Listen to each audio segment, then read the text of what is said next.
Production and distribution of City Club forums on IdeaStream Public Media are made possible by PNC and the United Black Fund of Greater Cleveland, Incorporated.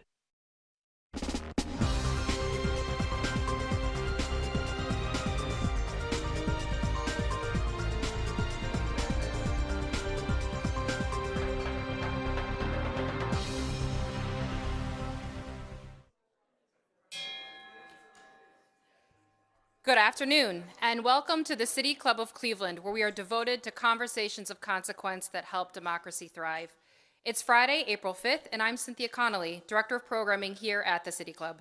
I am so pleased to present today's forum, which is in partnership with the Great Lakes Science Center and part of the City Club's Education Innovation Series. I think we can all feel the anticipation down here in downtown Cleveland. The film festival is underway just down the street. The NCAA Women's Final Four has arrived.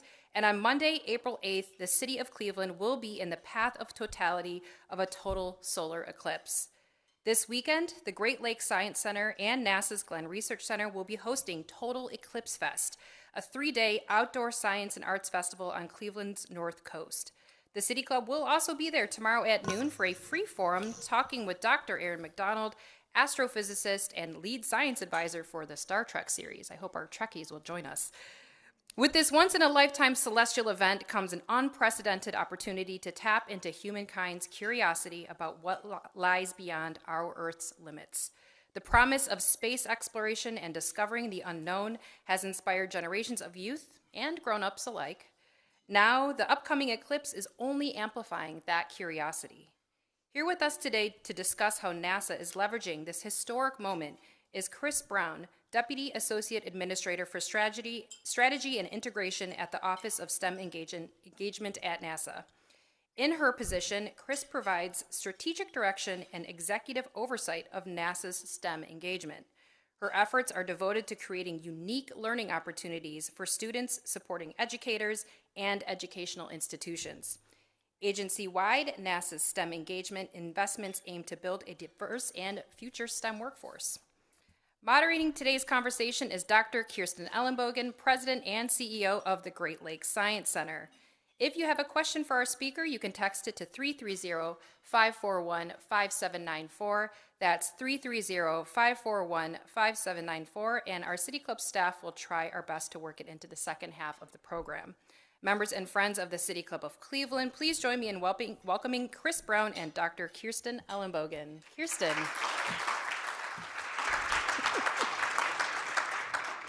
Well, thank you. We are so excited to have you here in Cleveland. It's really wonderful. And I have to say, I've been reading quite a bit about you, and we could have gone on and on with your bio. You came to education and engagement in your current position. You came to that as an engineer. Like, that's a journey. Tell us a little more about your journey. Thanks for that, Kirsten. So my journey into engineering was not a straightforward one. But my journey in STEM began very early in my development. I grew up in a small, teeny town in Pennsylvania, a rural, disadvantaged town economically, and I was the first person in my family to go to college. That for me took me to a place in terms of my development that really relied pretty much wholly on my schooling and some encouragement, of course, from my family. So early on in my childhood, I developed a passion for building, and that led to drawing and design, which led to me thinking that I wanted to be an architect. So I actually started at Virginia Tech in architecture school, and then after a year transferred into engineering. I was very much drawn to this idea of understanding how things work and designing and developing new things, and that was really my draw into engineering. And then, of course, as I went through my career, I started in the private sector, and a few years later landed at NASA, and moved through the engineering ranks. I was an engineer working on spaceflight hardware at the Goddard Space Flight Center, And then I moved into systems engineering and then into engineering management. And then I just took this very interesting turn because what ultimately led me to where I am today was a true passion for inspiring and educating youth in thinking about STEM and seeing themselves in STEM. Every opportunity that I would get, I would volunteer to be a mentor or to take students around Goddard and show them all the work we were doing. And eventually, as I moved into some leadership positions at Goddard, I ended up doing a number of things around education and public outreach. I think we're going to talk about that a lot today, NASA's role in that. And ultimately, then that led me to the role that I have today, which I really love. Well, so you mentioned drawing, and I do happen to know, as a Renaissance leader, you are also a semi-professional classical singer, right? This really resonates with me. I'm a very non-professional musician who plays a small handful of instruments. So we both volunteer our time with arts organizations. So talk a little bit about why you don't see that as a dichotomy. I love the fact that you went here with this question, in that that intersection between the arts and STEM is an interesting one and something that really plays out for us in the work that we do. So about a year and a half ago, I was asked to speak at the Atlantic's Education Summit, and I was interviewed with the head of education for the John F. Kennedy Center for the Performing Arts. And the session was all about that intersection between art and science. And so for me, I did some introspection and thinking about the work that we do, and a number of things came to mind. So first off is scientists and engineers are inherently incredibly creative people. And that's not necessarily the picture that people would hold about scientists and engineers when they think about them. And so engineers in particular and scientists, we're designers, innovators. We look at bringing an idea, a concept from that to reality through a design process. And that is inherently a very creative endeavor. And so I like to talk about that a lot with students because students kind of think of engineers and scientists with that stereotype that isn't necessarily always very positive. And so what I like to do is talk about that creative process and how exciting it is and how we are intensely involved in doing that, not just in terms, it's not a solitary endeavor, it is really a team sport. So there is so much collaboration and energy and amazing things that happen in that creative process. So that said, we do try to emphasize that a lot, especially when I speak, but in the work that we do. And also in the work we do at NASA in public engagement is we spend some of our efforts in looking at how do we meet students and young people where they are. How do we go to them to bring what we do to them in a powerful and compelling way? And one way we do that is actually looking at how we can approach students who might not necessarily be interested in STEM, but are interested in other things. So for example, this past couple of years, we've engaged in some essay contests. We had one last year with the Girl Scouts of America, where girls were asked all across the country to write essays that allowed them to capitalize on their talents and interests in writing, but to also learn about NASA's work and about STEM. In addition to that, we also do things in the visual arts and also with organizations who are involved in the performing arts. And so you talked about music. Tonight I'm participating in an example of one of those, is that we are collaborating with the Cleveland Orchestra, and I am lucky to be narrating the concert this evening in bringing music to those who are probably maybe coming to the concert because they're really into space. So hopefully they will learn something about classical music.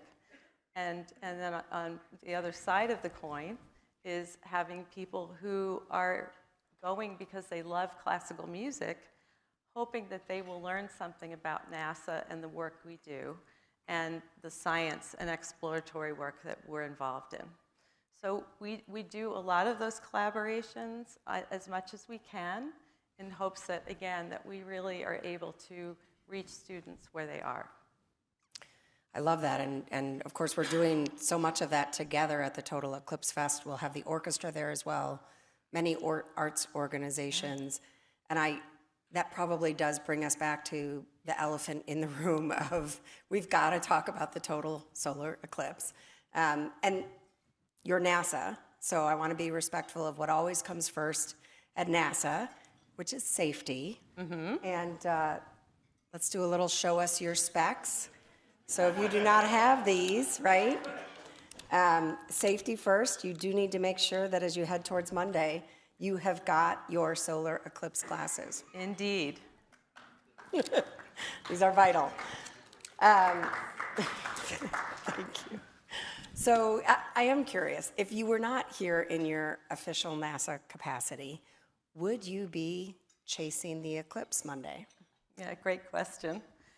Yes, I think I would. I think I'm feeling very blessed to be here with other NASA leaders and a huge entourage of NASA people who are going to be descending upon Cleveland. We have some of them today here with us, and we are really excited about the opportunity to put the eclipse in the spotlight for everyone across the country by having a presence here and in other cities that we're calling sunspots all across the country along the path of totality.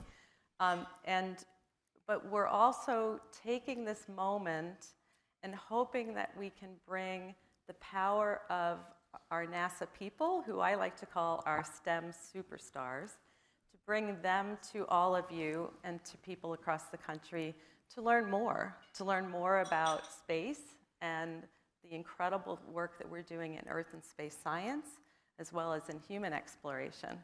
So it's a great opportunity for us to get out there and engage with the public in a powerful way, in a powerful and very compelling, perhaps profound moment. And so a little bit about the eclipse, of course. I don't think it's any news to any of you in this room that Cleveland is in the path of totality. It is a very special place, and I'll talk about that in a second. In that on Monday, around 3:13, we are going to be in that brilliant position of the Earth, Sun, and the Moon alignment so that we experience a total solar eclipse. And in addition to that, we are doing a broadcast from here, so we'll have a lot of opportunity to bring what is happening here to people all over the country who may not be able to experience it themselves. I would highly encourage you, if you have not planned to do so already, that you plan to be outside on Monday afternoon between 2 o'clock and 4:30 to be able to experience this. And talking about being special, this is how special Monday is. The next total solar eclipse in the United States is in the year 2044. The next total solar eclipse is in the state of Ohio, will be in the year 2099. And the next time Cleveland is in the path of totality will be in the year 2444. So if you kind of just take a moment and pause about that, that is pretty amazing. And so for me, I really wanted to be here for this just because of how monumental this moment will be. And just fingers crossed that the weather here will cooperate. So far, it's not looking too bad. And hopefully we'll all get a chance to experience it together. We're expecting all of you to be there. Well, we're particularly excited. You talked about your NASA sunspots, and it's an extraordinary thing that NASA has really invested in spreading out resources across the path of totality. But we are especially grateful that NASA headquarters is here in Cleveland in force, because this is your only NASA center, the NASA Glenn Research Center, in the path of totality, right? We've got more than 3,000 employees of NASA Glenn. NASA headquarters will be here in large numbers. Talk a bit more. I mean, we spend all of our time at Great Lakes Science Center, home of the NASA Glenn Visitor Center, really talking on a regular basis about the extraordinary things that NASA Glenn Research Center does. But I'm very curious to hear from the headquarter perspective on that. Yeah, I love NASA Glenn. It's really great to be back here. We've got a fabulous team there of dedicated and very talented professionals across all disciplines. If you don't know much about NASA Glenn, I would assume a number of you probably do, but NASA Glenn is known for its work in the design, development, and testing of new technologies that are devoted to revolutionizing air travel and also in enhancing our work in space. And Glenn is definitely involved in a whole number of realms, but I'll just talk about a couple of things. So first off, I know that my Glenn friends here like to say that the path to the moon goes right through Ohio. We have the Artemis program, which is dedicated to getting us back on the moon, which is incredibly exciting. There are a lot of things that are happening here at Glenn that are inherently involved in that program. And so Glenn brings expertise in power, propulsion, and communications, as well as some really incredible facilities for testing hardware. And so Glenn is bringing all that to the table for the Artemis program. But I think the most important thing, at least in my mind, about the work that's done here is, let's start with, when you hear NASA, the first word that pops into your head is likely space. But the first A in NASA stands for aeronautics, the National Aeronautics and Space Administration. And Glenn is at the heart of the work that we do in aeronautics.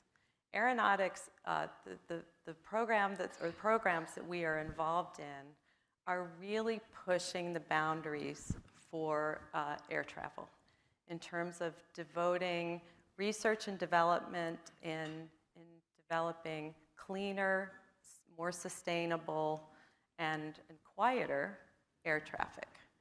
And in addition to that, Glenn is doing research in hypersonic aircraft as well as supersonic aircraft. So the work that's being done at Glenn in supporting our aeronautics program is literally helping to change the way we're going to fly. And at NASA, we love to say that when you fly, NASA is with you. And that is true. There are a lot of technologies that are on current aircraft that really started at NASA, and NASA Glenn has had a hand in that. And then I think the only other thing I would touch on about, you mentioned the 3,000 people that work at Glenn, so we have a cadre of them who will be at the Great Lakes Science Center and at the NASA Village next to the Science Center this weekend.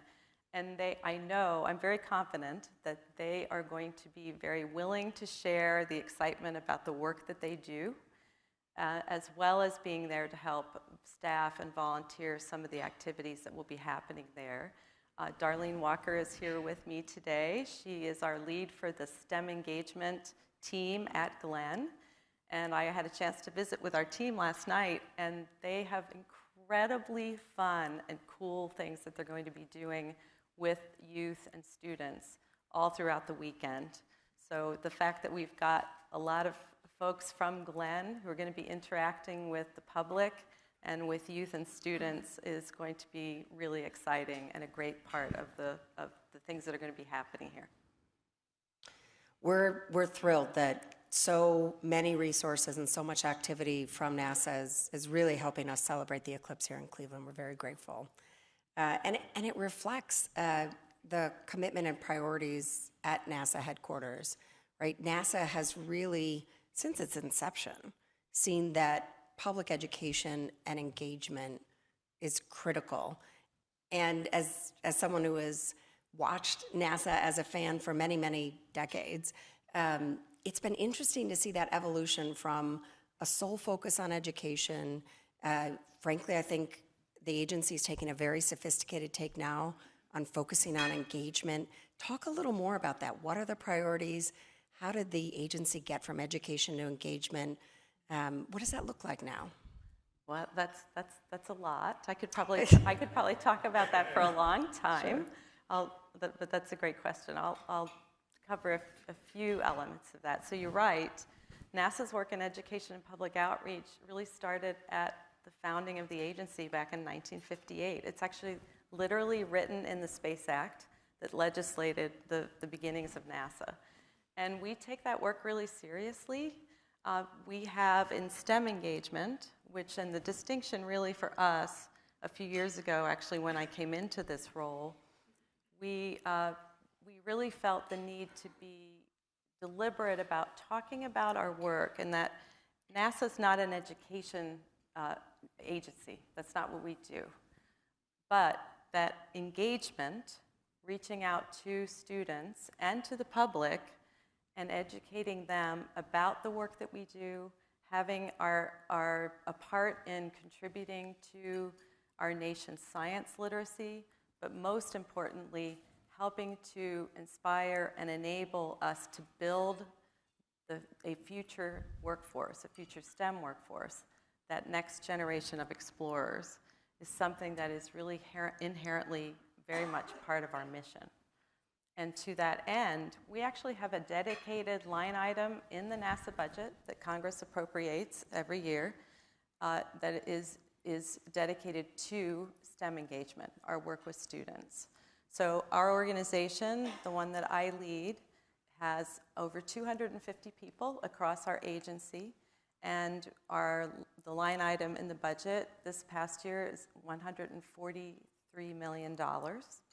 And we devote all of our efforts to engaging students through learning opportunities, supporting educators and providing resources to educators across the country, as well as providing tangible support, financial support to build capacity at universities and colleges all across the country.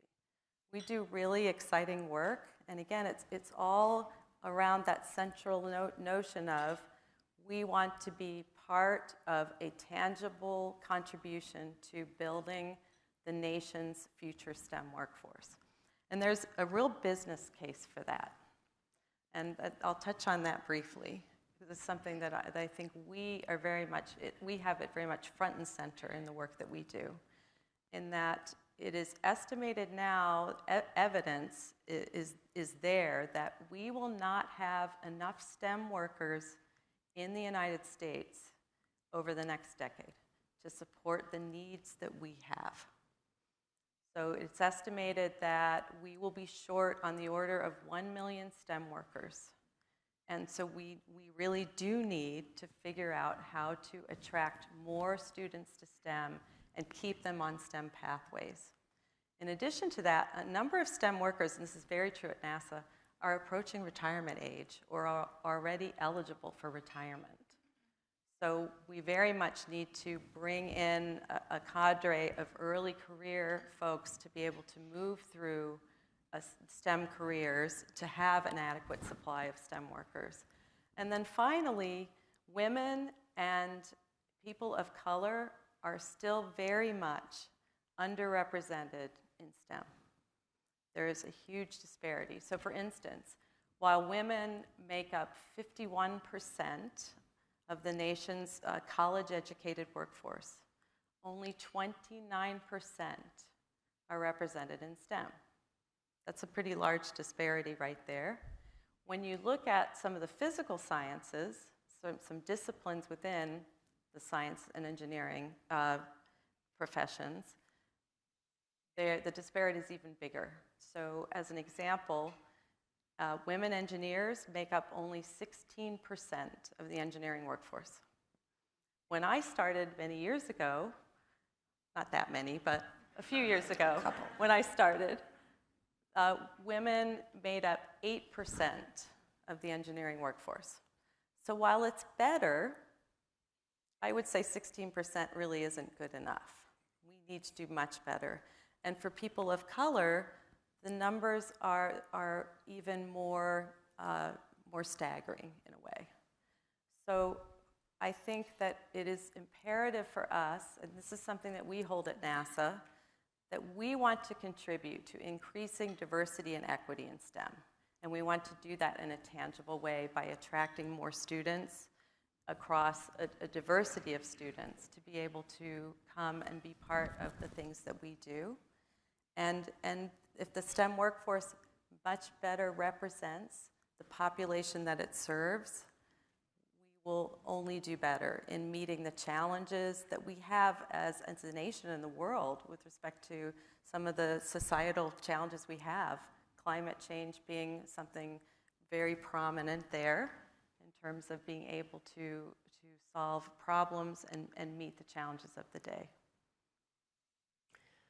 Well, we're on the last couple questions before we get to your questions, so please get those ready.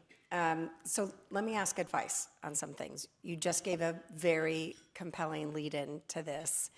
We as STEM enthusiasts, engineers, scientists, I'm looking around the room at who's gathered, but we as humans, adults, what advice do you have for us? What's the call to action you have to us to help address this serious disparity you just talked about? Thanks for that question. I like to think of it as it truly takes a village. So we can all do this. And in fact, when I speak with aerospace colleagues across the country, I always issue them the call to action, that it's really important for all of us to think about how can we contribute to attracting more students to STEM and helping enable those students to remain on STEM pathways so eventually they have a chance to have a career in STEM. And one thing that I like to try to talk about is the fact that we all have compelling stories to tell. We may not think we do, but we do. And so I encourage all of you and all of those who are out there listening to think about, well, what story do you have to tell about your journey? And to readily share that with young people, because there is always something that resonates with them, some connection that they see. So I think that's really important. The work that we're doing, of course, at NASA is providing a whole spectrum, continuum of learning opportunities for students that range from student challenges to internships and fellowships, things that students can get online and participate in. And so I like to also encourage students to go in search of those learning opportunities. When I'm with young students, I always tell them that I actually ask them to put on their exploration hats or their astronaut helmets, and to really help them envision what does it feel like to be an explorer. And so having that notion of encouraging young people to explore, to try on something new, to learn, in order for them to learn new things and hopefully discover something that jazzes them and that they're really excited about, is I think something we can all do. There is a whole range of things that are out there waiting for students and kids to engage in. And there are so many things that really can be at their fingertips. And for us to provide that encouragement, to be able to go and try on something that they haven't tried before, and not to be afraid of failing, is another message that I think we can deliver to them. And for us, with the opportunities that we offer, we're also working with educators, and teachers are such a power with our nation's children. they can encourage not just one student. When we work with a teacher, we're not working with one student, we're working with many students.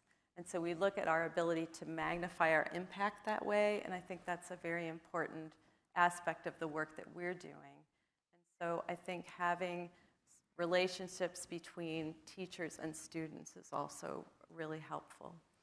Finally, the only other thing that I would mention is that, going back to that idea that it takes a village, is at NASA, we don't do our work in STEM engagement on our own.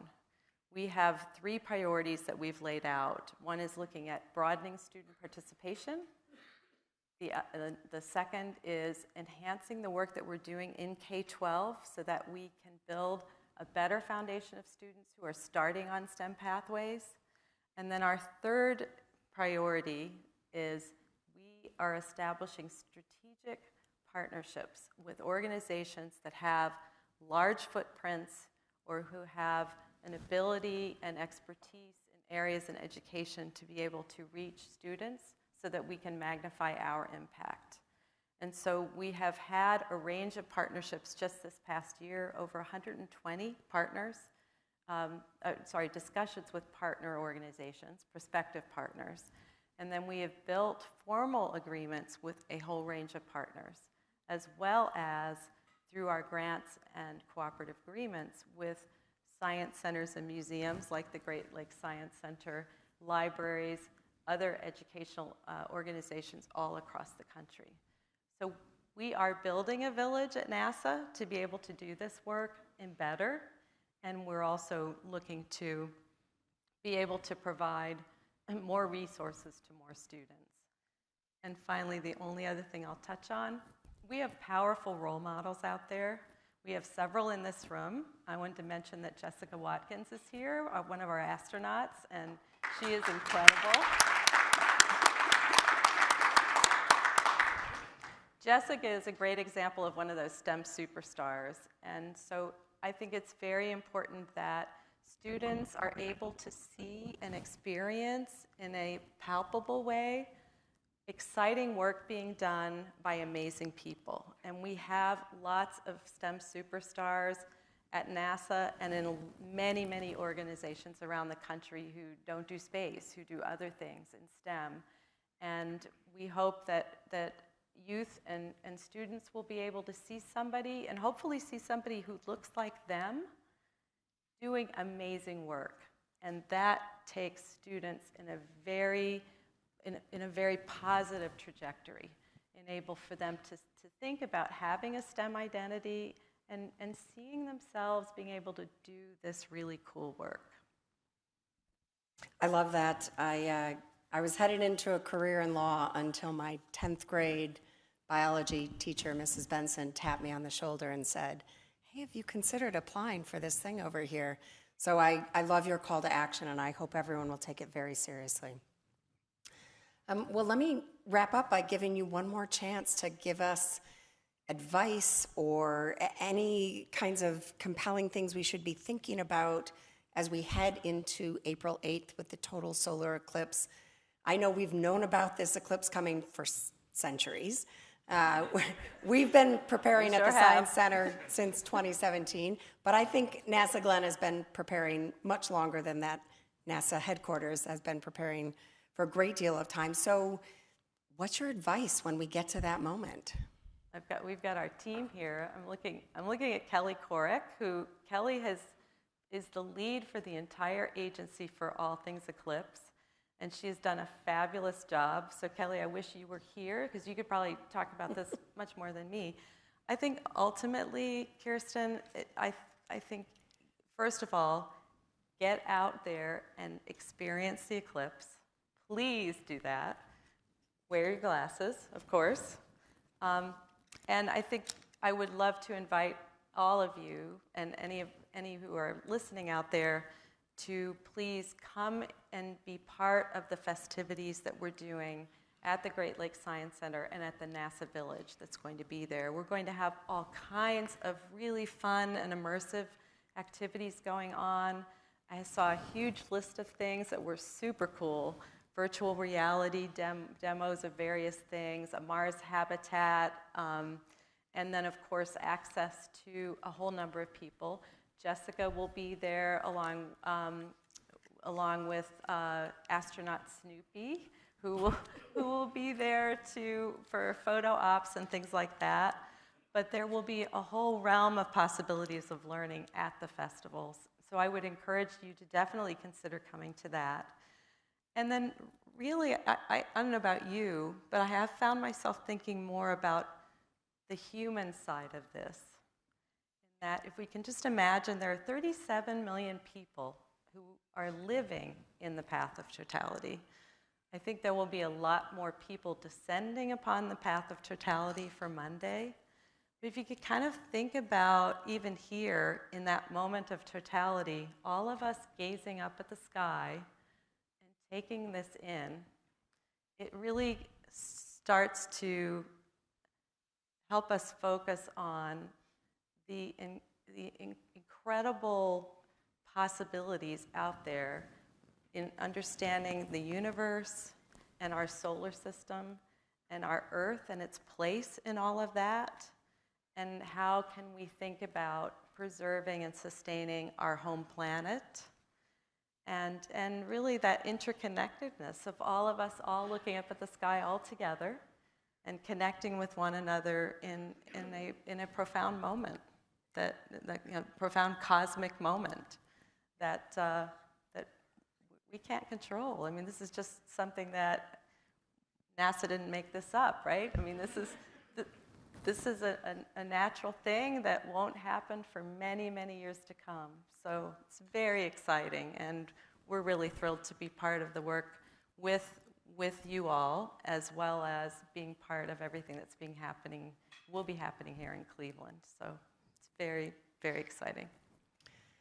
Well, we're about to begin the audience Q&A. For our live stream and our radio audience, or those just joining, I'm Dr. Kirsten Ellenbogen, President and CEO of Great Lakes Science Center, and moderator for today's conversation. Joining me at the City Club is Kris Brown, the Deputy Associate Administrator for Strategy and Integration, Office of STEM Engagement at NASA. Today, we're discussing how NASA plans to leverage this historic total solar eclipse to inspire the next generation of scientists and space explorers. We welcome questions from everyone, City Club members, guests, those joining via live stream at cityclub.org or radio broadcast at 89.7 WKSU IdeaStream Public Media. If you'd like to text a question for our speaker, please text it to 330-541-5794. That's 330-541-5794, and City Club staff will try to work it into the program. May we have the first question, please? Hello. Our first question is a text question.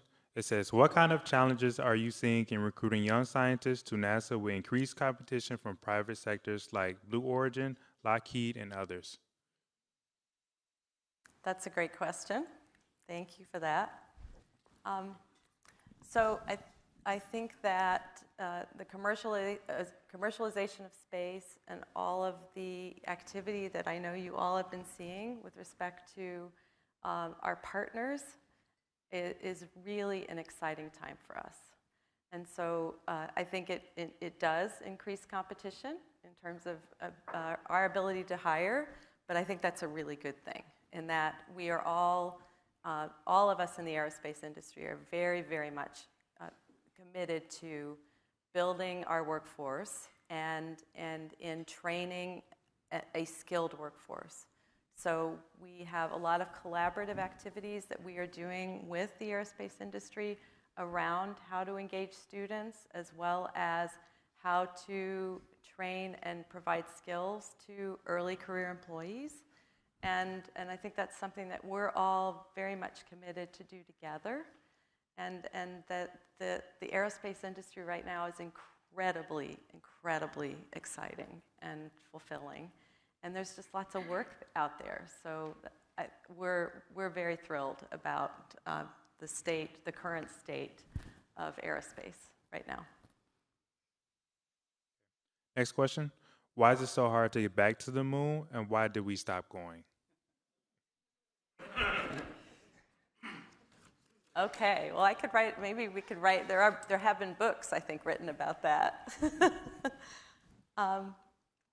So the journey for us, at least in the time, I'm just talking personally from my career, is that there's been a lot of transition, and when transition happens, priorities shift. So over time, of course, post-Apollo, there was a period of time where we were devoting much of our human exploration efforts to near-Earth endeavors. And we had the space shuttle and built this amazing laboratory called the International Space Station. Jessica has lived on that. And I mean, there's just an incredible potential there in learning how to live and work in space and doing really worthwhile, valuable science efforts. They are doing that 24/7 and have done for many years now. And in the time when we started to shift to thinking toward how do we go more into deep space exploration, that takes resources, and there are only so many resources that NASA has access to. And so we have, over time, been shifting the focus to how to continue to sustain the ISS and all the work that is being done there, and continue our learning, which is valuable, extremely valuable to us, being able to pivot and move further and further into space. How to do that while making critical investments in technologies and infrastructure in order to enable us to do that further exploration into space. And that takes a lot of investment over a period of time. And then I'll go back to what I said about changes in administration. NASA is a government agency, as you all know. And so changes in administrations over time do have an impact on shifts and priorities.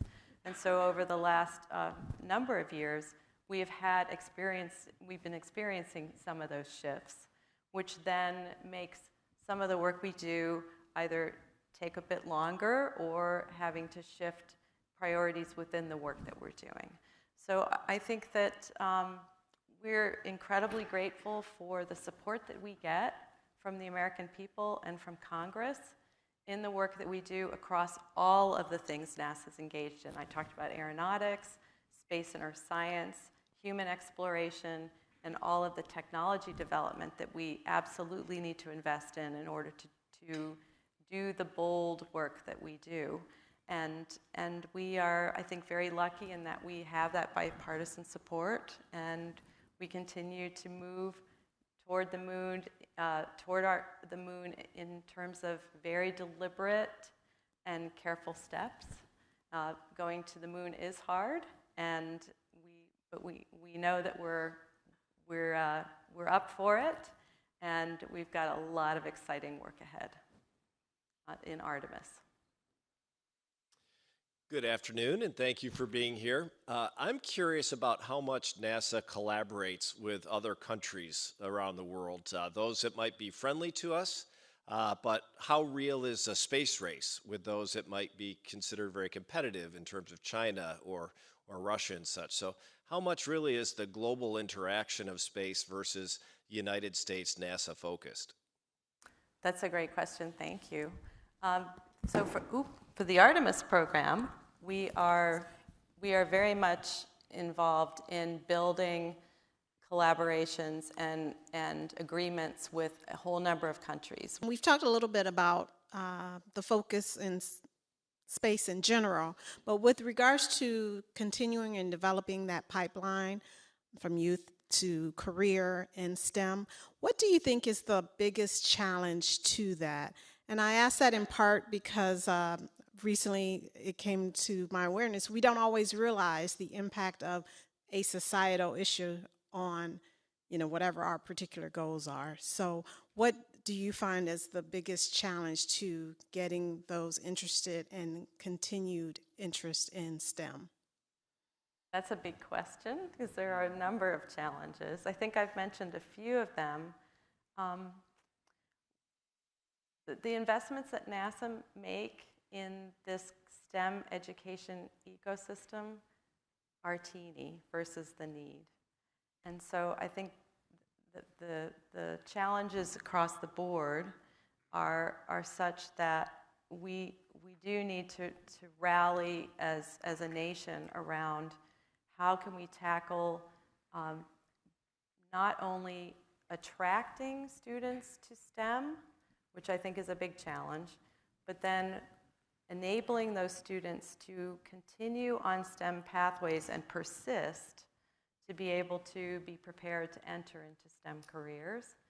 And I think there are a number of pathways to do that. I mean, one of the things that we've been talking about at NASA is that we have a technical skilled workforce in the aerospace industry that are people who work on hardware. So they're welders and designers, people who are inherently doing hands-on work day in, day out. We actually have a shortage of them right now.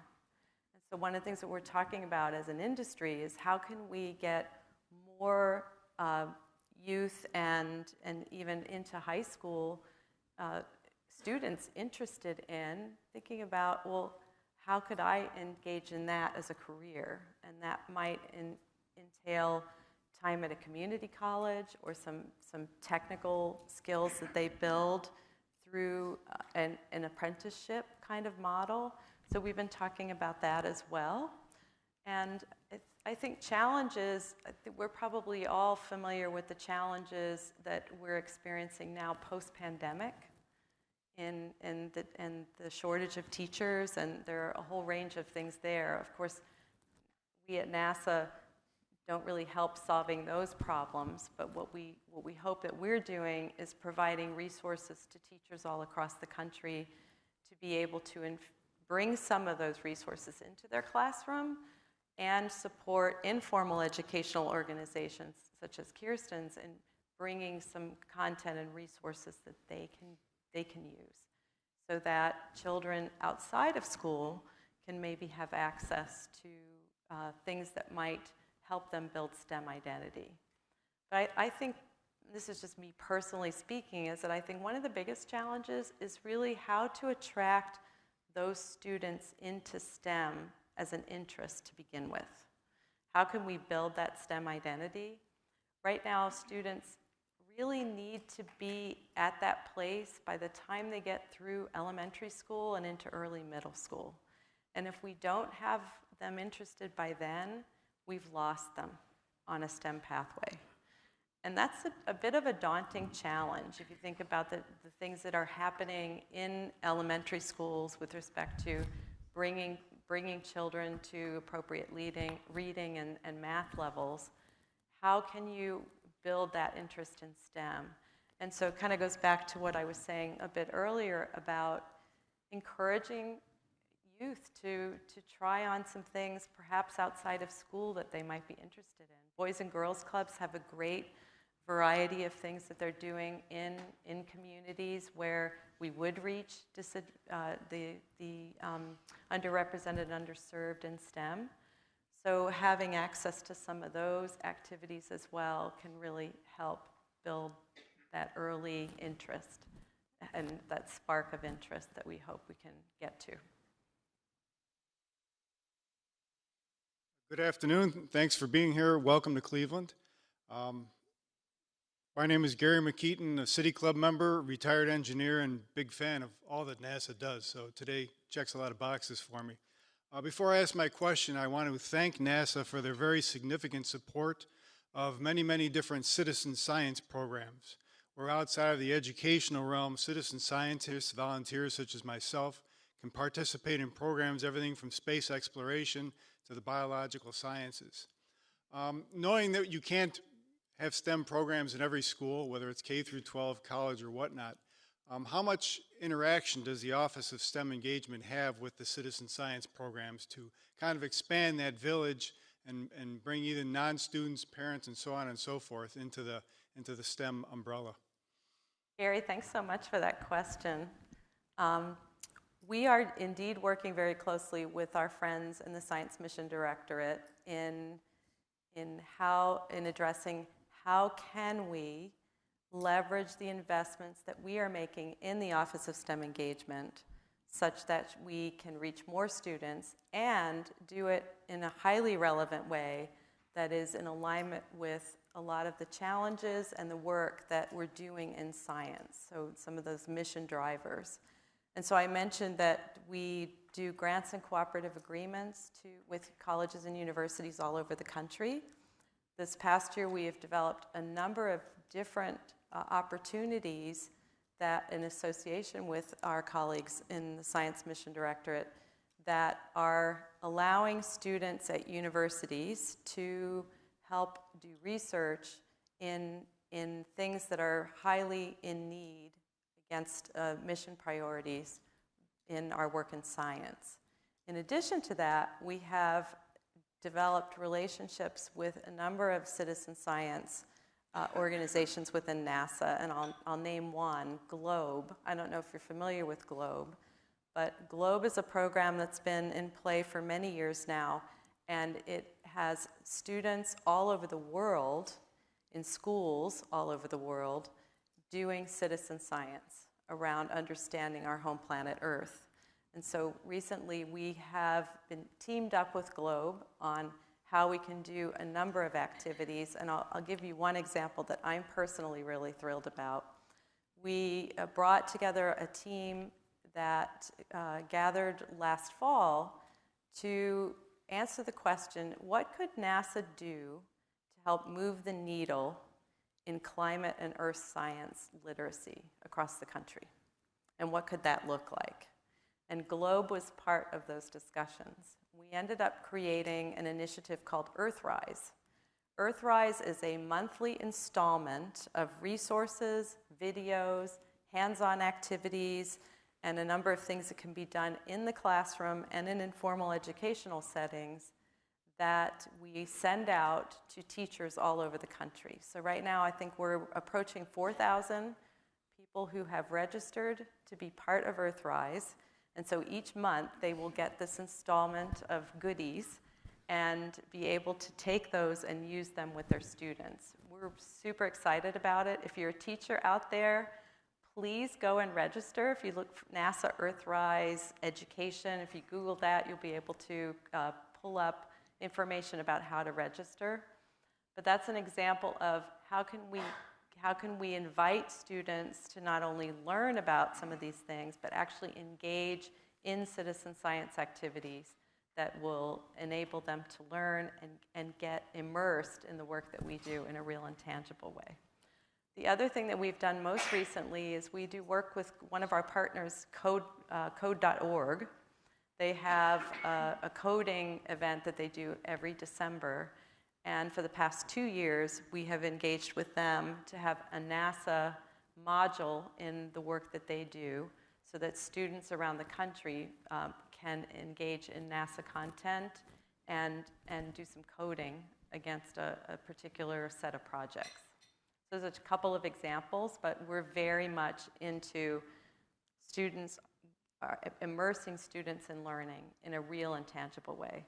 Because in the end, that's what most excites them and helps lead them to move toward a journey in STEM. Do you want water? No, stop by. We'll have a citizen science program in action at the Eclipse Fest. Great. Yeah. I guess I'm the last question because of the time. First, I want to applaud, is it Jessica? Which one of you is Jessica? On your accomplishment. My question is kind of a question that brought me here today.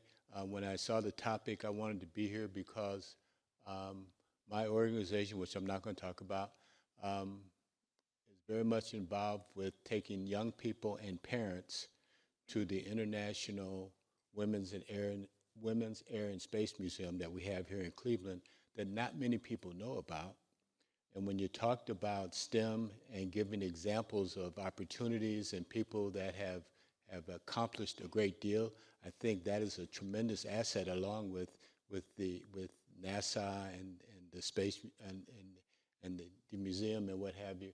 I think we need to show all of it, broadcast it, put it on the first thing in the news and what have you, that we have these assets here, but people don't know about them.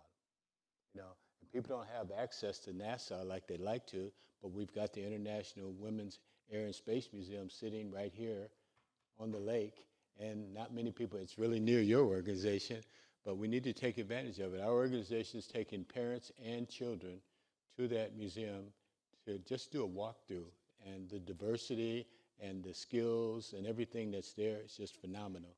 So I'm complete. Thank you very much.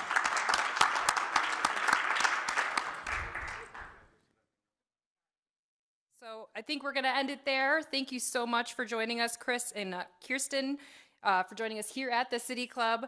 Today's forum is part of our Education Innovation Series in partnership with Nordson, and forums like this one are made possible thanks to generous support from individuals like you. You can learn more about how to become a guardian of free speech at cityclub.org. We would also like to thank the Great Lakes Science Center and the team at NASA's Glenn Research Center for hosting tables at today's forum, as well as their work to make today's forum possible. You can learn more about upcoming forums at cityclub.org, and that brings us to the end of today's forum. Thank you, members and friends of the City Club. I'm Cynthia Connolly, and this forum is now adjourned. Oops. For information on upcoming speakers or for podcasts of the City Club, go to cityclub.org.